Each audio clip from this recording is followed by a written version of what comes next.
Compartilhar de uma palavra do coração do Senhor com vocês. Hoje pela manhã foi incrível.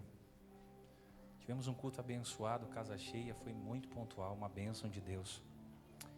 E eu quero desejar a todas as mamães aqui um feliz Dia das Mães. Tem alguma mãe aqui? Diga amém aí. Tive caminho agora à tarde, foi uma bênção. Vamos continuar. Pega a sua Bíblia e abra em Efésios capítulo 6.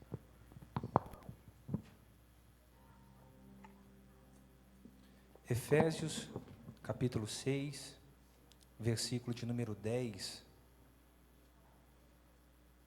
Nós estamos falando sobre a armadura de Deus. Quem veio domingo passado, diga amém aí. Nós já estamos 3 domingos falando sobre a importância de estarmos revestidos de toda a armadura de Deus. E eu quero falar hoje sobre a couraça da justiça. Então abra sua Bíblia em Efésios, carta de Paulo aos Efésios, capítulo 6, o verso de número 10.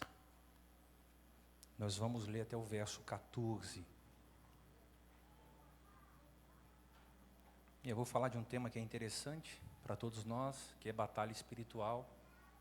Não existe em nenhum outro lugar na Bíblia tantos detalhes acerca de armas de ataque e de defesa quanto Efésios 6.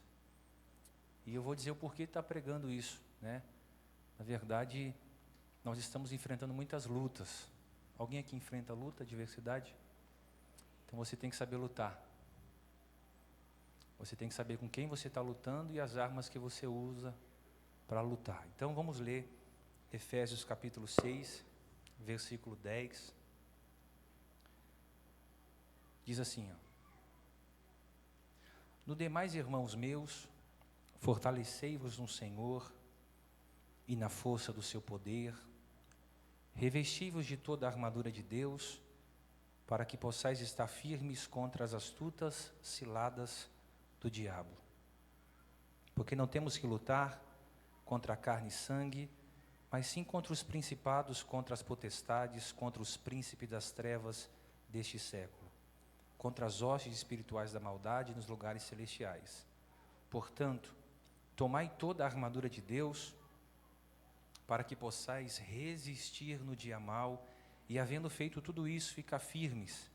Estais, pois, firmes, tendo cingido os vossos lombos com a verdade, e vestida a couraça da justiça. Diga assim comigo: e vestida a couraça da justiça. Pode ser de novo: e vestida a couraça da justiça. Só para gravar: e vestida a couraça da justiça. Senhor, nos ajude nessa noite, nos dê graça, abra o nosso entendimento, que a Tua palavra seja exaltada nesse lugar, em nome de Jesus, amém? Pode se assentar. Ei, isso, maravilha.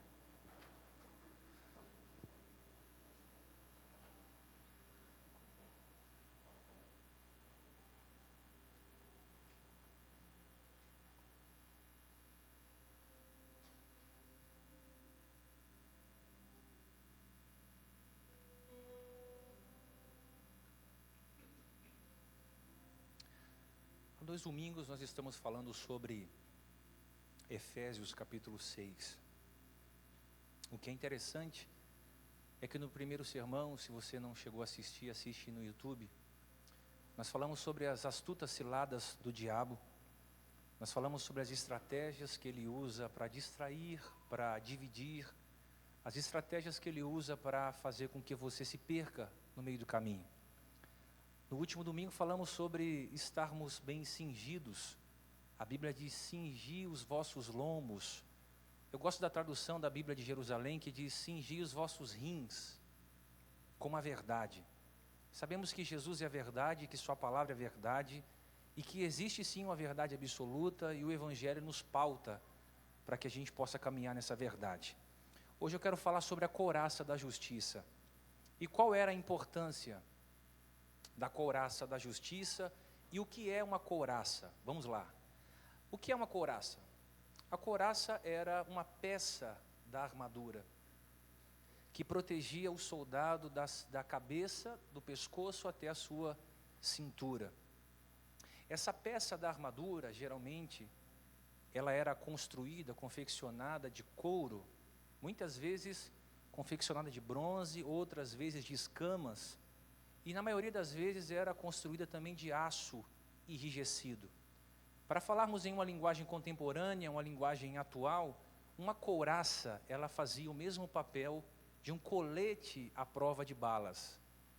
Qual era a importância dessa couraça? A importância da couraça era proteger os órgãos vitais do ser humano. Quais são os órgãos vitais do ser humano?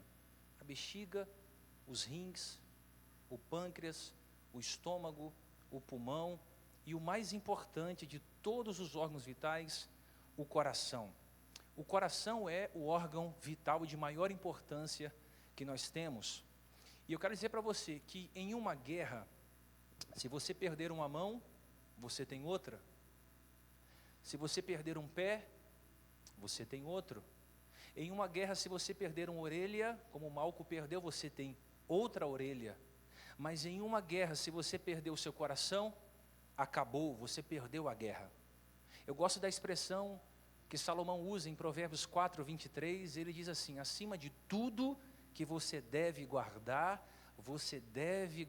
o seu coração. Por que eu devo guardar o meu coração? Aí ele diz, porque procedem as fontes de vida. Ele está dizendo que existe uma importância, uma singularidade em eu guardar meu coração.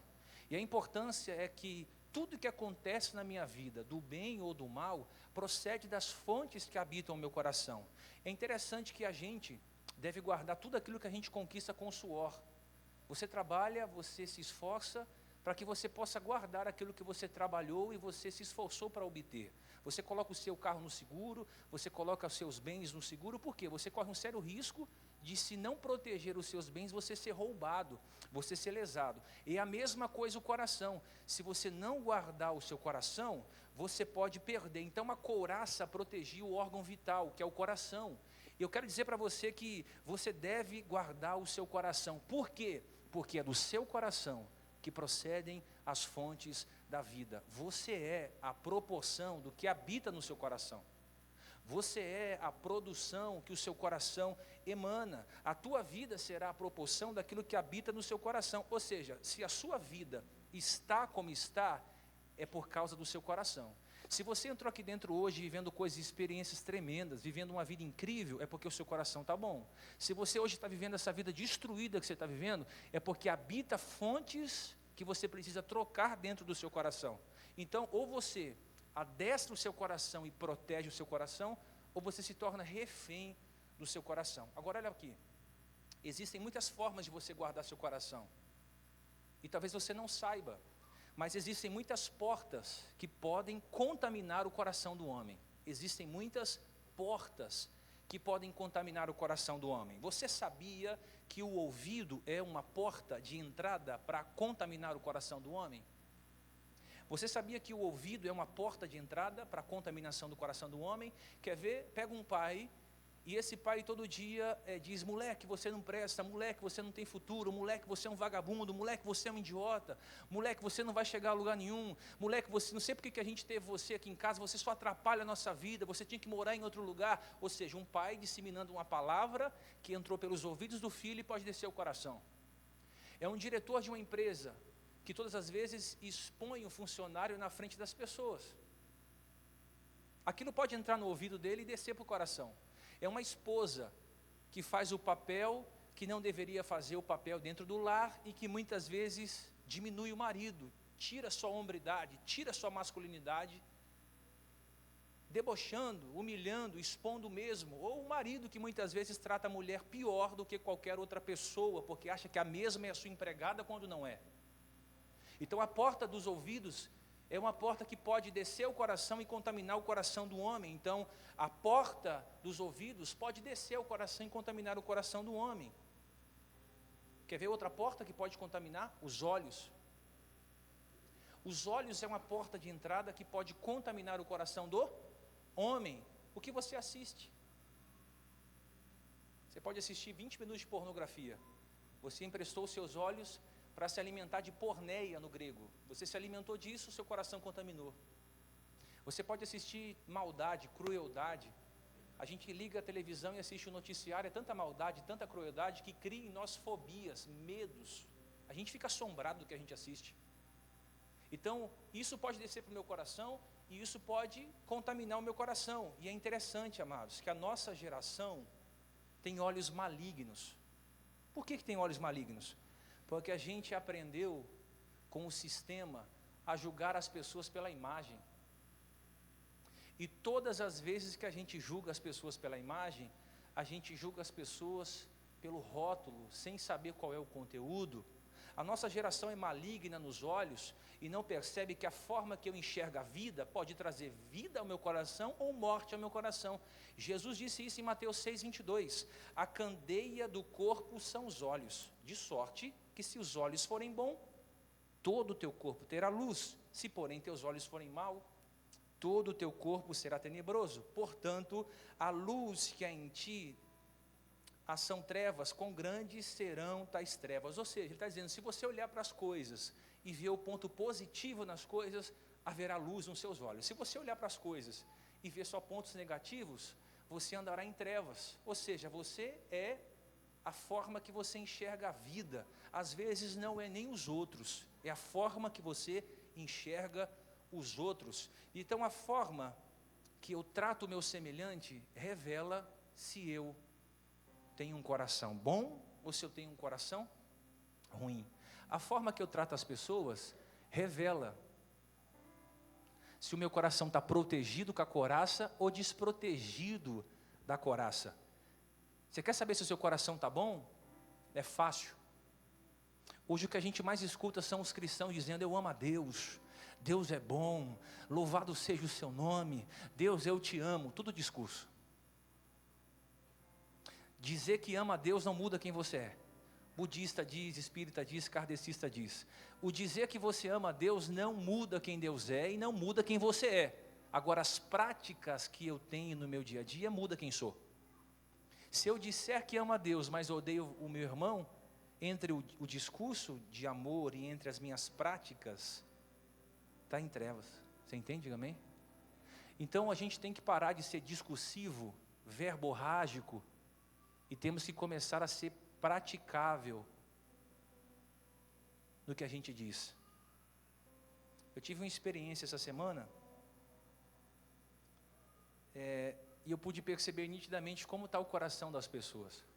Se você não sabe, eu trabalhei durante muitos anos em uma empresa de materiais elétricos. Eu fui gestor dessa empresa, então eu conheço muito bem tudo que for relacionado à área de eletricidade, eu conheço muito bem.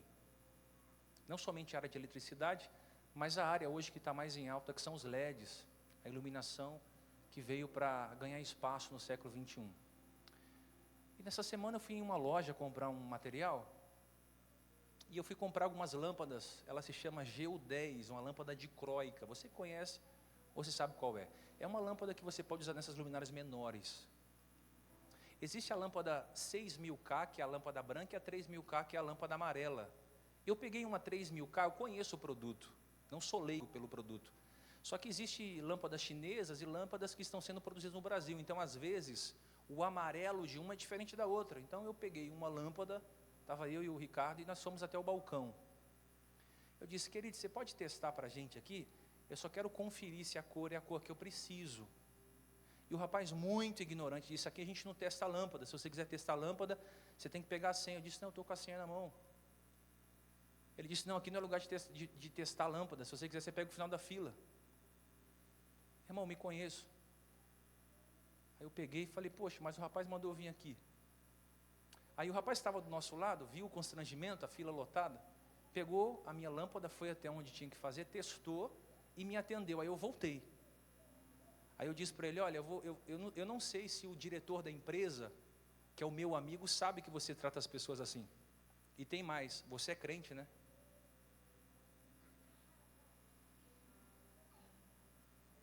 Aí ele não falou nada, subiu na escada e ele se sentiu constrangido.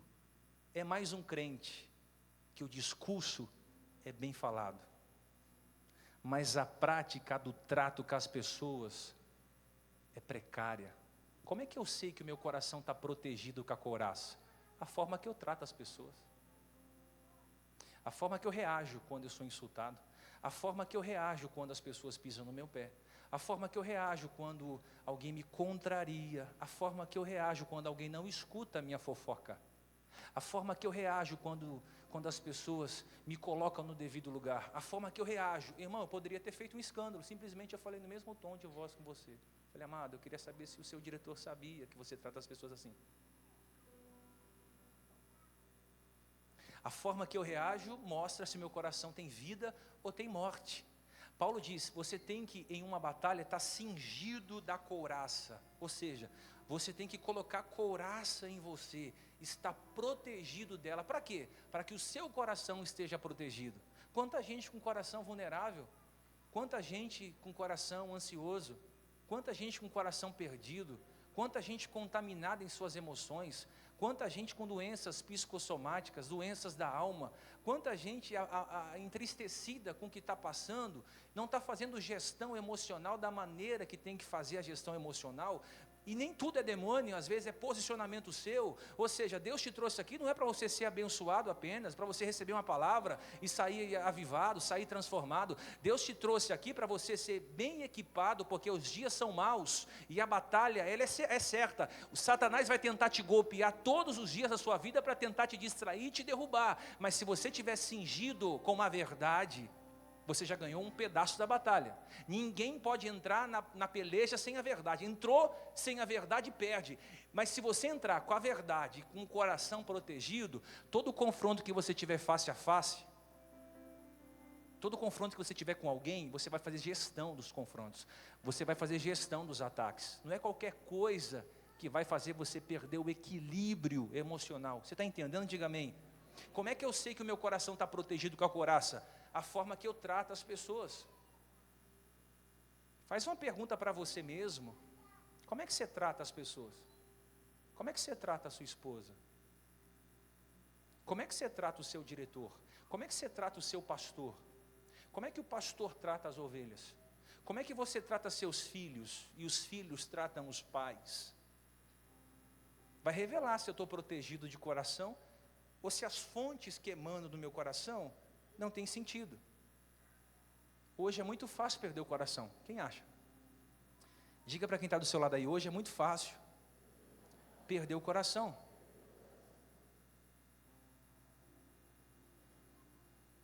Mas se a couraça estiver bem ajustada em você, você responderá afetivamente de forma diferente. Por mais duro que sejam os ataques, se ela estiver bem ajustada em você, você vai sentir dores. Você vai sentir o impacto da colisão. Você vai sentir o atrito daquilo que vem contra você. Mas olha, você não perdeu o que é mais importante, que é a sua paz interior. Então, se eu pudesse atribuir uma qualidade a Satanás, eu atribuiria que ele é inteligente.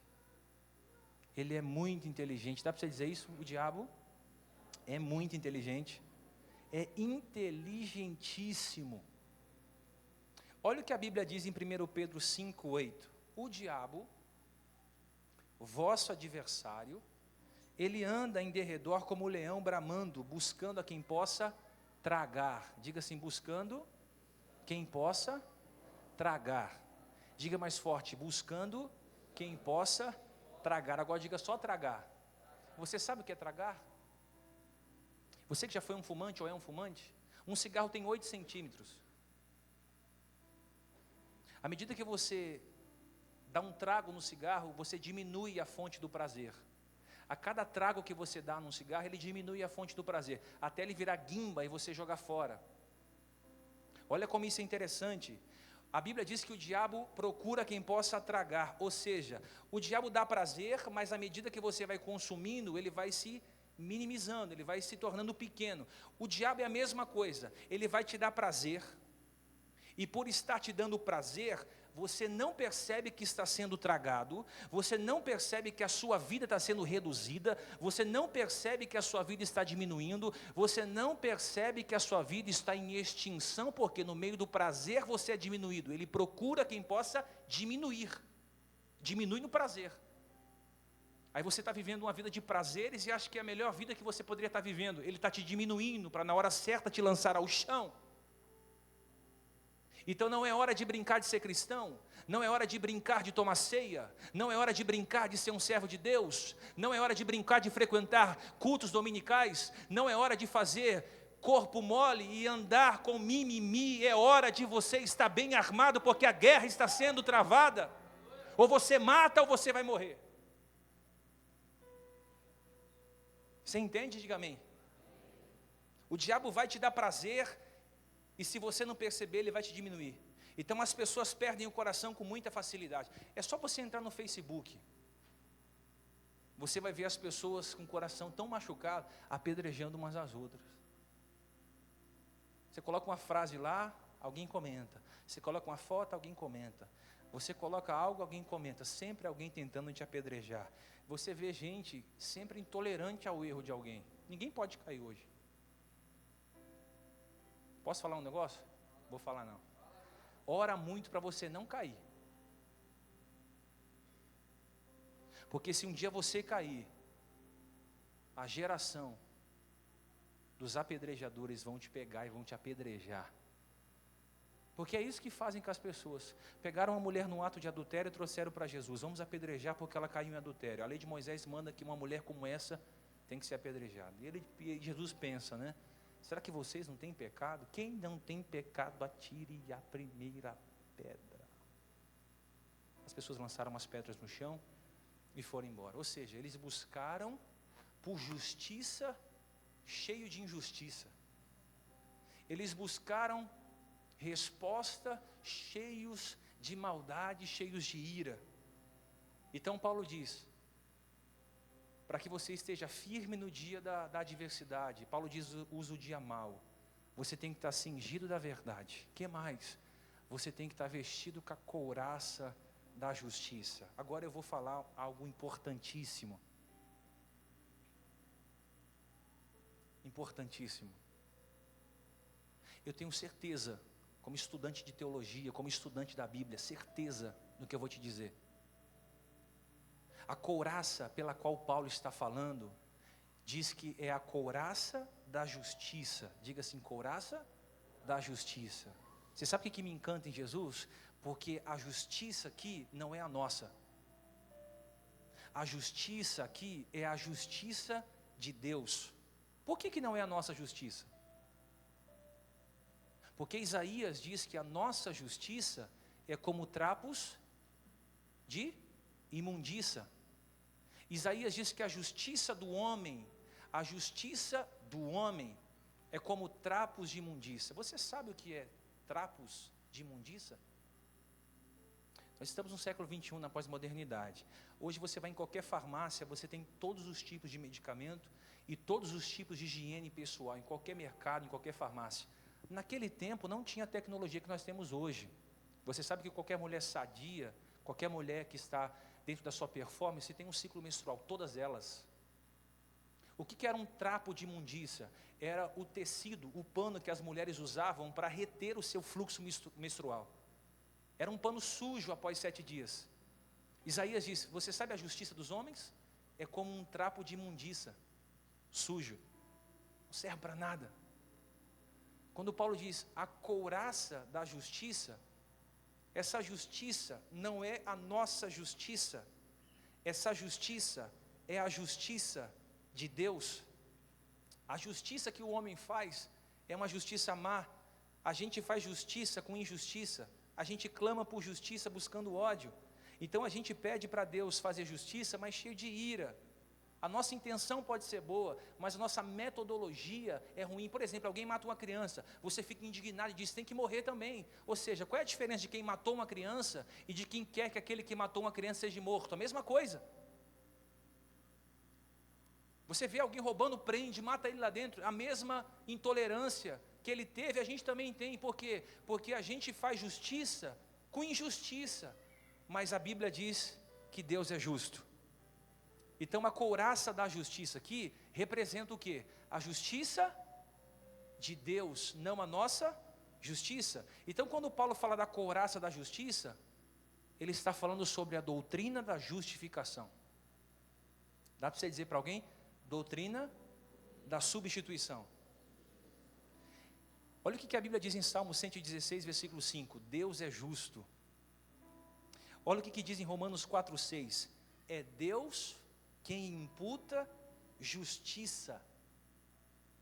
Ou seja, existe uma armadura que eu posso cobrir meu coração. E essa armadura se chama couraça da justiça. Ou seja, era como se Deus estivesse permitindo que eu pegue a justiça e me vista dela. Agora, o que significa justificação? Porque se Deus é justo, só Ele pode justificar o homem, amém? Vocês estão comigo aqui? Se Deus é justo, só Ele pode justificar o homem. O que significa justificação? É o ato de declarar alguém justo. Então, justificação é o ato de declarar alguém justo. John Stott disse que esse termo foi um termo tomado emprestado dos tribunais. Hoje pela manhã recebemos uma doutora aqui e ela falou que esse termo de fato mesmo é usado nos tribunais, que se chama imputar, imputação. Talvez a Mary já percebeu esse termo, imputar. O que significa justificação? Justificação é diferente de condenação. O que é condenação? É quando alguém é declarado culpado. Então o juiz bateu o martelo. Fulano de tal é culpado, então ele está sendo condenado.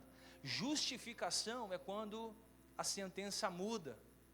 É quando alguém que deveria ser culpado é perdoado da sua culpa.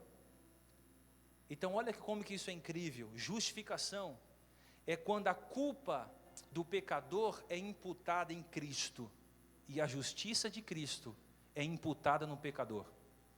Eu vou dizer de novo, justificação é quando a culpa do pecador é imputada a Cristo e quando a justiça de Cristo é imputada ao pecador. Ou seja, imputar é quando você pega a dívida e transfere para outra pessoa. Agora vamos simplificar isso. Deus pegou o seu crime, Deus pegou os seus delitos, Deus pegou os seus pecados, Deus pegou a sua devassidão moral, Deus pegou os nossos problemas, Deus pegou as nossas mazelas. Sabe o que Ele fez? Ele pegou tudo que a gente tinha de mal e colocou na conta do seu filho. Ele imputou na conta do seu filho. Ele transferiu o nosso pecado para o seu filho e pegou a justiça e transferiu para nós. Isso é justificação. Então falar de couraça da justiça é falar de imputação, é falar de alguém que transferiu a responsabilidade para outra pessoa. Agora vamos montar um cenário aqui. Preste a sua memória para mim por um minuto. Vamos dizer que você entrou em um tribunal de justiça. E nesse tribunal existe uma cadeira onde o juiz, o supremo juiz, vai sentar.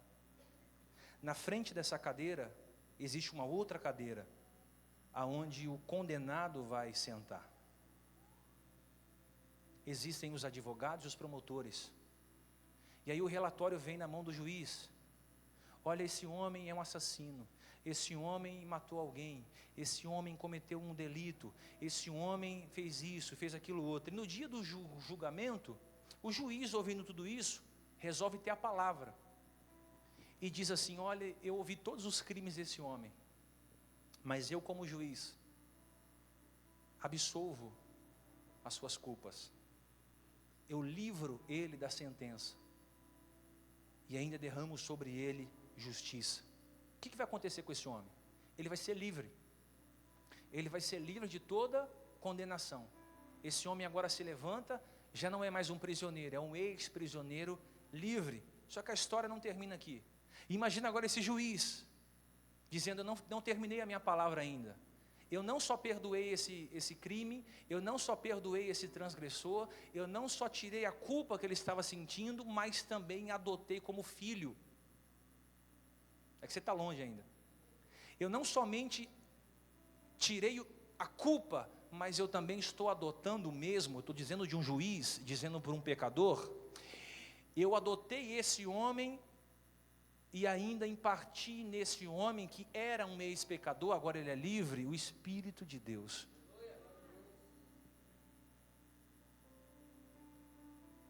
É aqui que a justificação se encontra com a santificação. Amados, nós nem deveríamos estar aqui.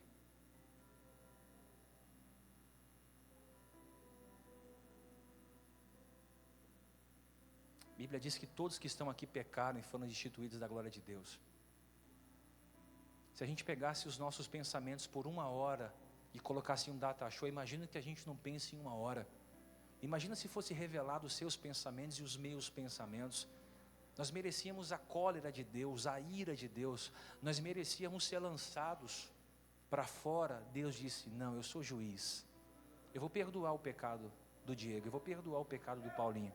É que você está longe, eu vou perdoar o pecado do Natanael, eu vou perdoar o pecado do Mário, eu vou perdoar o pecado da Luana, eu vou perdoar o pecado do Léo, eu vou perdoar o pecado do Paulo, eu vou perdoar o pecado do Silas, eu vou perdoar o pecado do Adriano, e tem mais, eu não só perdoo o pecado, porque eu sou juiz para isso, eu vou adotá-lo como filho, porque eles são órfãos. E quando eu adotá-lo como filhos, não serão mais órfãos. E tem mais, além de perdoar pecado e adotar como filho, eu vou pegar a melhor parte de mim, que é o Espírito, e vou colocar para morar dentro deles. Eu vou colocar para morar dentro deles o Espírito Santo de Deus, ou seja, de um pecador justificado, agora vai se tornar um pecador que tem dentro de si o Espírito Santo de Deus. E aí você vai começar a ver a transformação, amado, porque você pecava, o Espírito morando em você, ele diz, não peca mais não. Você acessava o que não podia ver na internet, o Espírito diz, não acessa isso não.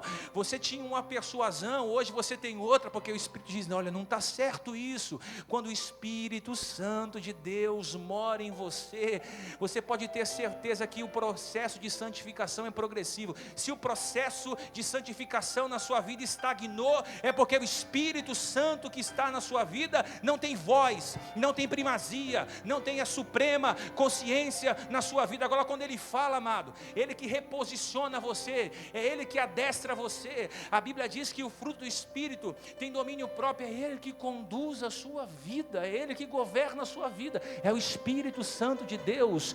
A Bíblia diz, santificai-vos hoje, e amanhã farei maravilhas no meio de vós. Apresentai-vos os vossos corpos como sacrifício vivo, ou seja, sacrifício tem que ser santo, tem que ser limpo.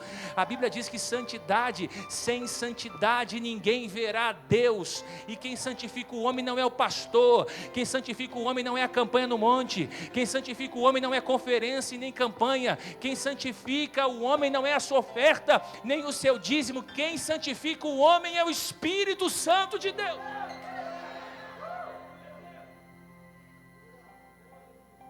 Merecíamos a morte.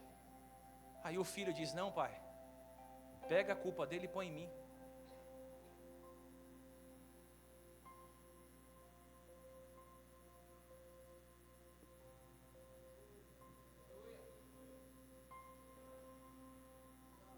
Merecíamos o inferno. Aí o filho, não pai, pega a culpa dele e põe em mim.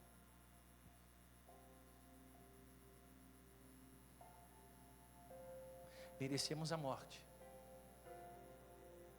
Ele diz, não pai, pega a culpa dela e põe em mim.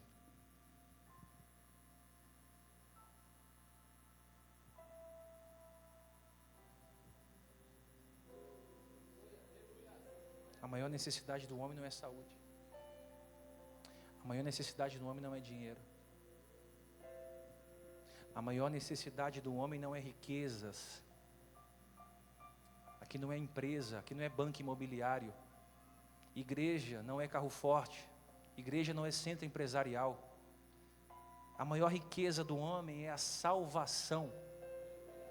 É uma mensagem que quase já não é mais falada nos altares, porque não traz ibope.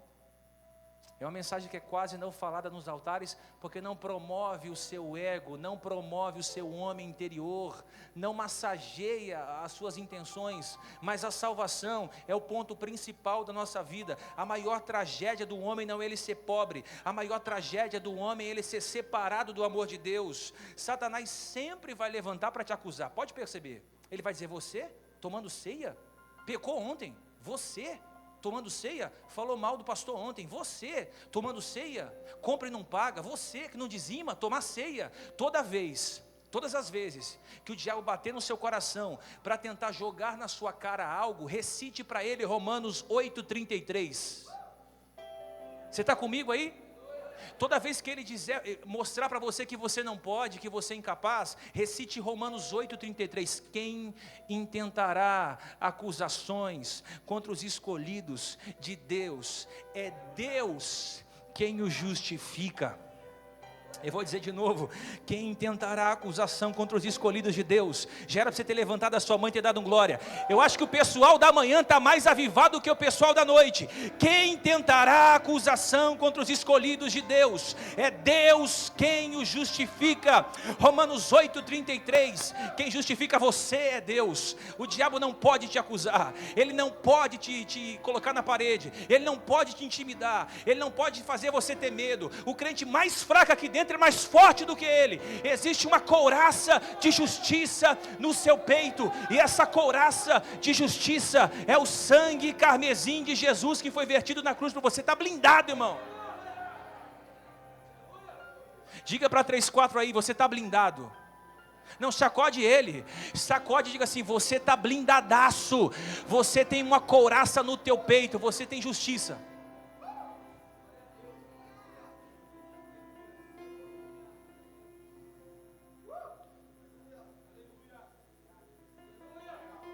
Pastor, Deus justifica todos? Como assim? Ele só justifica aqueles que creem na sua palavra, aqueles que creem no Evangelho. Justificação é pela fé, e a fé vem ao quê? Em ouvir a palavra de Deus. Não existe nada que você possa fazer para você ganhar a salvação, nada. Nada que você possa fazer para ganhar a salvação. Por quê? Porque a salvação é pela fé. E é engraçado, quando você é justificado, olha como isso é incrível, amados. Eu sei que a palavra é maçante hoje, mas é alimento sólido. Como é essa palavra? Romanos 5,1. Olha como isso é tremendo. Quando você é justificado pela fé, olha que coisa tremenda, você tem paz com Deus.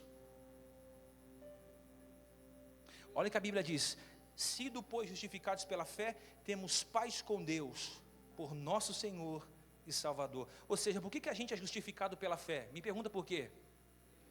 Para que nenhum esforço humano possa anular a glória de Deus e a graça que é de graça. Ô pastor, mas eu fiz uma campanha lá, eu fiz um voto, eu subi para o monte, eu peguei o envelope, eu fiz tal coisa. É a benção. Estou falando de salvação, não tem nada que você possa fazer. Ah, mas eu fiz 40 dias de jejum, eu não tem nada que você possa fazer.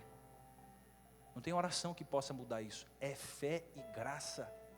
Não existe esforço humano, porque Deus não divide a sua glória com ninguém. Salvação é fundamentada na obra de Cristo e não na obra de um homem.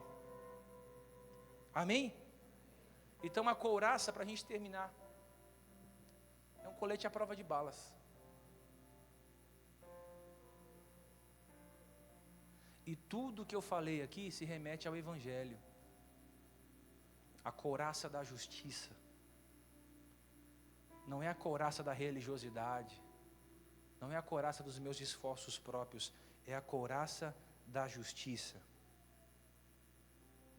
E por que é tão importante a gente ser justificado? Porque o homem não pode salvar a si mesmo. A maior tentativa do homem moderno é se salvar a si mesmo. Mas nenhum homem pode salvar a si mesmo. A salvação é pela fé, pela graça. Só existe um mediador entre Deus e o homem. O homem não pode purificar-se a si mesmo. Por quê? Porque o homem não tem santificação sem o Espírito Santo de Deus. Então, quando você é justificado, o seu caráter é transformado. Amém? Quando você é justificado, você busca retidão. Justificação em ato de Pai. Santificação em ato do Espírito. Na justificação é Deus que toma a iniciativa. Na santificação é o Espírito que toma a iniciativa. Justificação é um ato único. Você foi justificado quando você aceitou a Jesus e disse: Senhor, eu te aceito como meu único, exclusivo, suficiente Salvador.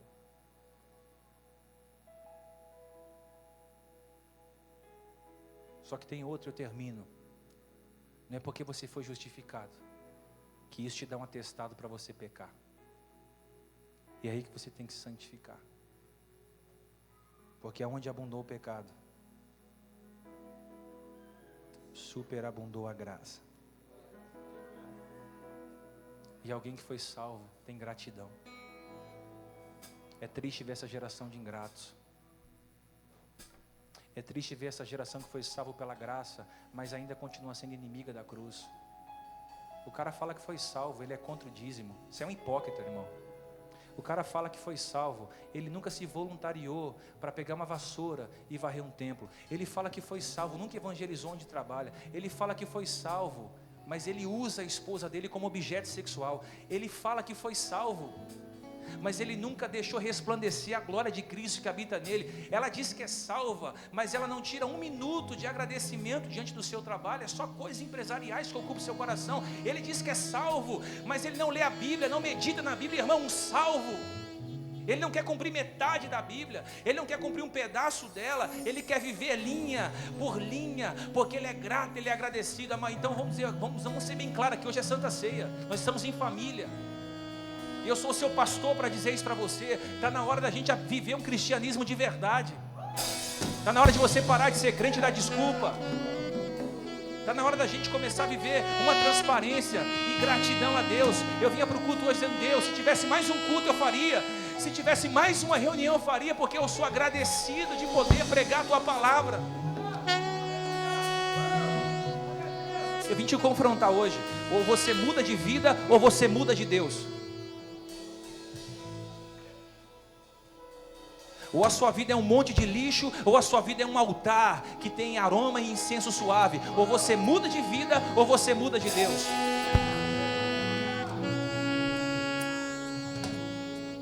Ele diz: Pai, pega a culpa do Natan, joga em mim. Pega a culpa do Nil, joga em mim.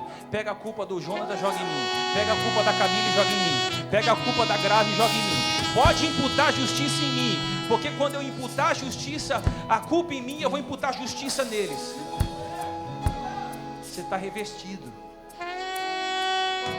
Eu prefiro você revestido de cinto da verdade e couraça da justiça, do que você prosperando, recebendo curas, milagres e maravilhas, mas sem armas para lutar contra o diabo. Agora olha a diferença. Quando você estiver revestido, com cinto, com couraça, com capacete, com escudo, com espada, com sandália, pode vir qualquer adversidade para você, pode bater de frente com você. A tua família não quebra, teu ministério não quebra, tua empresa não quebra, ninguém pode te dividir, porque você está armado, bem equipado para a batalha. Irmão, cingivos os vossos lombos com a verdade, e cingivos o vosso peito com a couraça da justiça. Ela quer te pegar aí, pega aí, coloque em você. Diga: Deus, me veste de justiça hoje. Me veste de justiça hoje. Me veste de justiça hoje. Me veste de justiça hoje. A Bíblia diz: quem tentará acusações contra a igreja, quem tentará acusações contra você, é Deus quem nos justifica.